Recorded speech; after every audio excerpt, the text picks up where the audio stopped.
Soy Juan Carlos Granados del Ministerio de Esperanza. Es un gusto estar con ustedes nuevamente para tratar un tema más de las Sagradas Escrituras. Quisiéramos en esta hora hablar acerca del origen del mal. Las Santas Escrituras son claras en explicarnos que el mal se originó en un ser creado, en un ángel.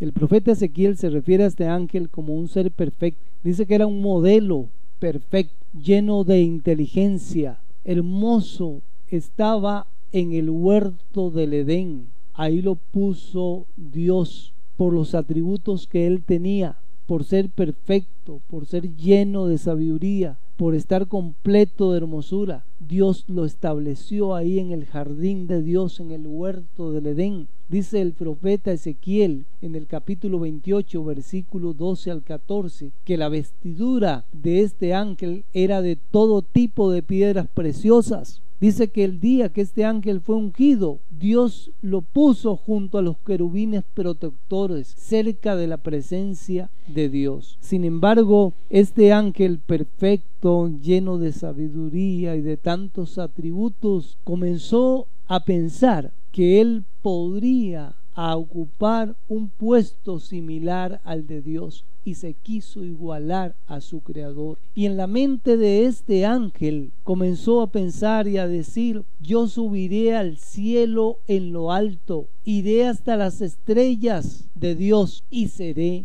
semejante al Altísimo. Saben, muchas veces debemos de tener mucho cuidado con lo que pasa en nuestra mente. Dice el profeta Isaías 14, 13 y 14 que este era el pensamiento que había en la mente de ese ser creado, perfecto y lleno de hermosura. Él no se estaba satisfecho con que Dios lo hubiese puesto en el huerto del Edén y que lo hubiera puesto junto a los querubines protectores. Él ambicionaba todavía más y quería igualarse a su creador. Así fue como en el universo, más lejos de las estrellas que nosotros vemos comúnmente, inició una lucha por tener el control del universo. Y este ángel que había sembrado la semilla de la discordia, que había sembrado la disensión, aquel ángel que era admirado por una gran cantidad de seres creados por Dios, comenzó a rebelarse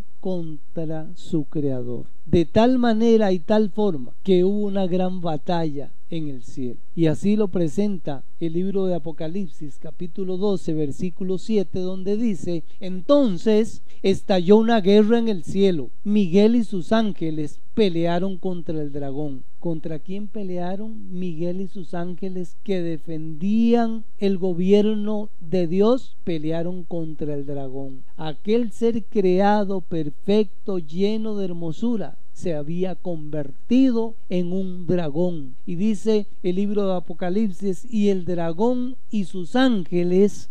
¿Cuáles ángeles? Los que él había convencido de que él tenía la razón, que eran la tercera parte de los ángeles del cielo, luchaban contra Miguel y su hueste. Y dice que prevaleció el gobierno de Dios por la defensa que hicieron oportunamente Miguel y sus ángeles. Y noten lo que sucedió, según lo menciona el versículo 9 del capítulo 12 de Apocalipsis. Y fue arrojado el gran dragón, la serpiente antigua, la que se llama Diablo y Satanás, el cual engaña a todo el mundo. ¿A quién engaña? A todo el mundo. Este que se llama Diablo y Satanás, este que es el dragón, este que se le conoce como la serpiente antigua, este ser que engaña a todo el mundo, dice la palabra del Señor, fue arrojado a la tierra. ¿Dónde fue arrojado? A la tierra. ¿Dónde vivimos nosotros? Así es, nosotros vivimos en el planeta Tierra, en el mismo lugar donde fue arrojado la serpiente antigua. ¿Y quiénes más fueron arrojados a este planeta? Todos los seguidores de la serpiente antigua. Todos sus ángeles fueron arrojados junto con él. Y esto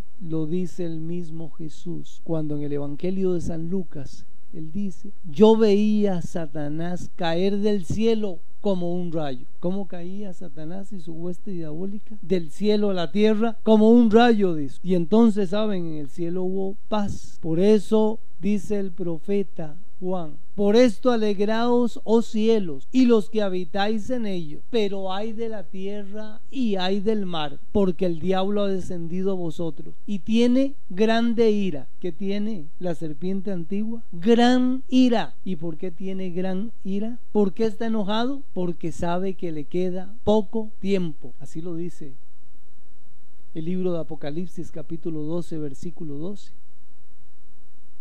Está molesto y enojado porque sabe que le queda muy poco tiempo.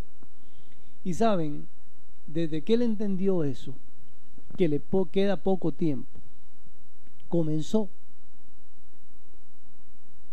a contactar a la raza humana de tal manera que pudiera provocarles todo tipo de dolor, todo tipo de sufrimiento y en lo posible su destrucción. Y comenzó a engañar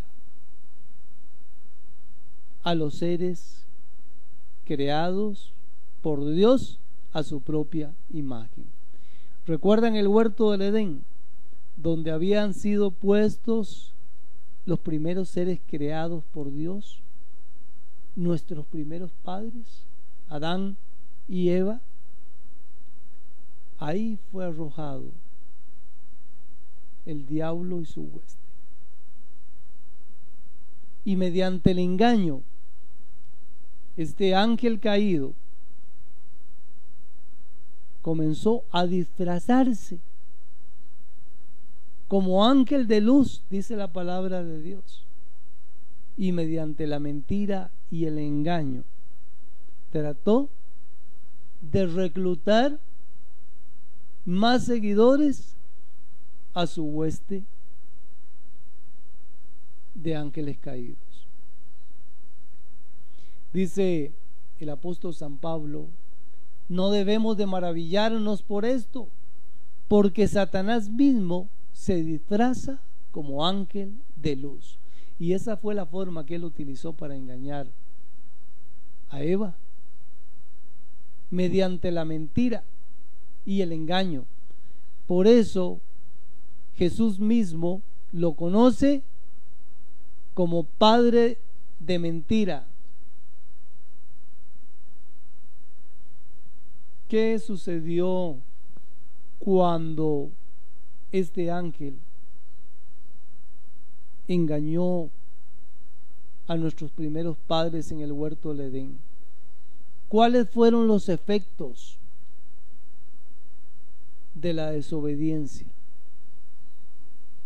Un mundo que había sido creado magnífico, perfecto, se vio envuelto en serios problemas.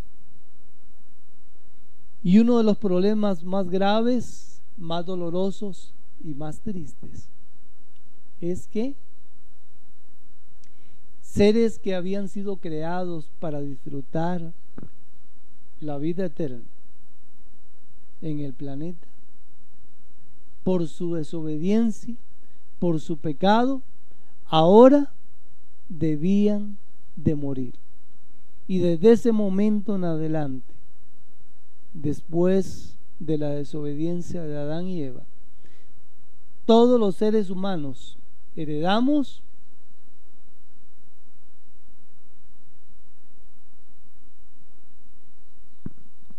ese pecado y todos los seres humanos deben de morir. La muerte es algo muy triste, muy lamentable. Todos aquellos y aquellas que han perdido un ser querido saben lo triste, doloroso y lamentable que es esto. Pero no solamente entró la muerte, entró la destrucción. Y hoy en día encontramos y vemos cómo la naturaleza misma se rebela contra el pecado y causa desastres naturales de todo tipo, desde incendios, terremotos, cataclismos, maremotos, todo tipo de desastres naturales.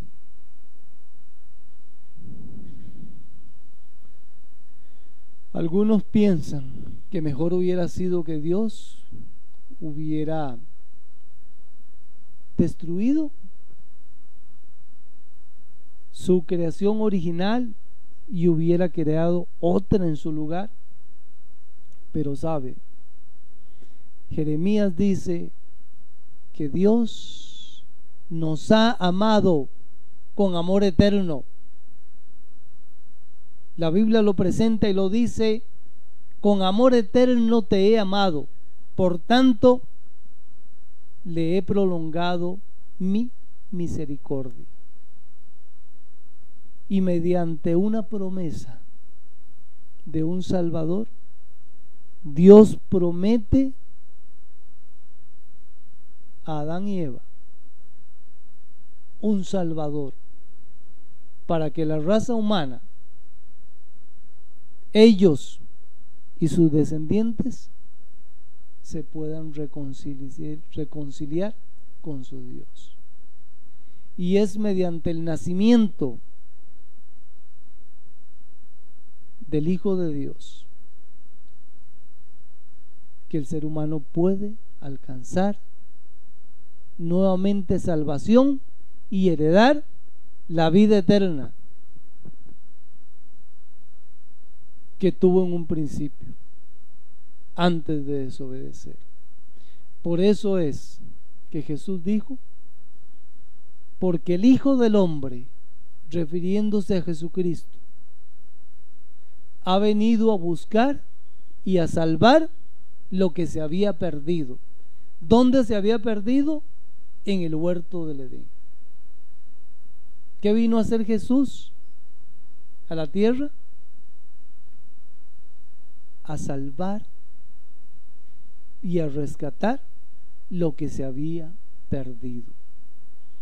Por eso se refiere la palabra a las palabras de Jesús cuando él mismo dijo: porque Dios no envió a su Hijo al mundo para condenar al mundo, sino para que el mundo sea salvo por él.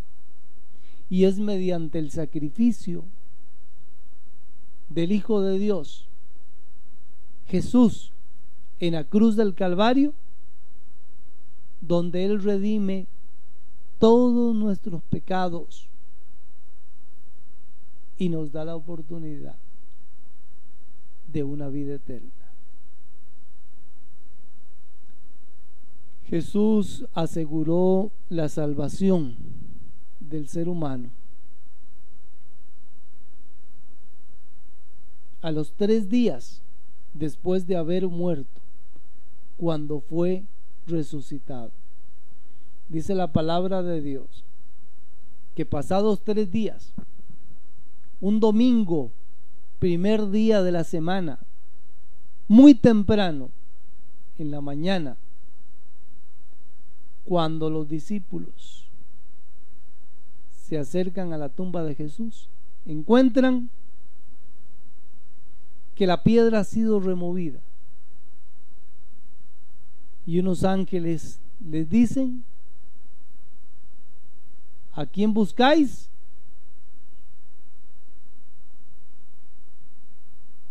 Y ellos le dicen: ¿a quién buscan? Y los ángeles le responden diciéndoles: no está aquí, porque ha resucitado. Amén. Jesucristo está vivo. Jesucristo intercede por sus hijos ante el Padre Celestial. Jesucristo vendrá de nuevo por segunda vez, para que todos aquellos que han creído en Él no se pierdan y tengan vida eterna. No importa dónde tú vivas, en el campo, en la ciudad, Jesucristo viene por sus hijos y viene muy pronto. Recuerda, Maranata, muy pronto. Que Dios te bendiga y nos vemos en un próximo tema. Que estés bien, que Dios te bendiga, te guarde a ti y a toda tu familia. Son los deseos sinceros de tu amigo Juan Carlos Granado.